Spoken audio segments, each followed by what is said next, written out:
দেশের বিভিন্ন জায়গা থেকে সাভারের ট্যানারিগুলোতে আসতে শুরু করেছে কোরবানির পশুর চামড়া। এ নিয়ে আরো জানাতে সাভার থেকে সরাসরি যুক্ত হচ্ছেন সহকর্মী শফি মাহমুদ।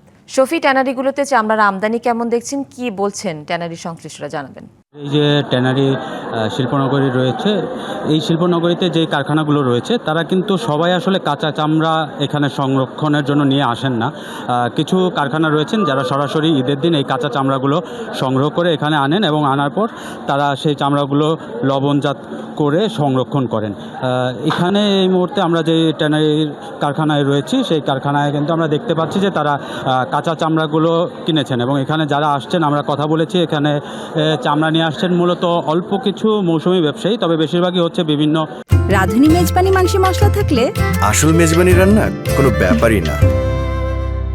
এতিমখানা থেকে সংগ্রহ করা চামড়াগুলো তারা এখানে নিয়ে আসছেন এবং এই ট্যানারিতে আজকে আমরা যে কয়টা কারখানাতে কাঁচা চামড়া সংগ্রহ করতে দেখেছি তাদের মধ্যে বেশিরভাগই কিন্তু আসলে শুধুমাত্র রাজধানীর ভিতর থেকে আসা বিভিন্ন এতিমখানার এবং অন্যান্য মৌসুমি ব্যবসায়ীদের মাধ্যমে যে চামড়াগুলো আসছে সেগুলি তারা সংগ্রহ করছেন। এই সংগ্রহের মাত্রা কিন্তু খুবই কম। আজকে 6টা পর্যন্ত আমরা যতটুকু জানতে পেরেছি প্রায় 45,000 পিস চামড়া এই সাভারের বিসিক শিল্পনগরীতে প্রবেশ করেছে।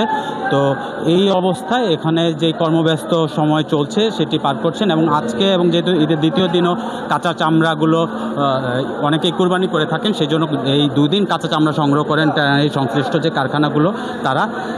এরপর থেকে তারা অন্তত 3 থেকে 4 দিন পর লবণযুক্ত চামড়াগুলো তারা সংগ্রহ করবেন এবং ঢাকার বাইরে থেকে অন্তত 1 সপ্তাহ পর তারা লবণযুক্ত চামড়া সংগ্রহ করবেন বলে জানিয়েছেন এখানকার ট্যানারি মালিকরা। শুনুন।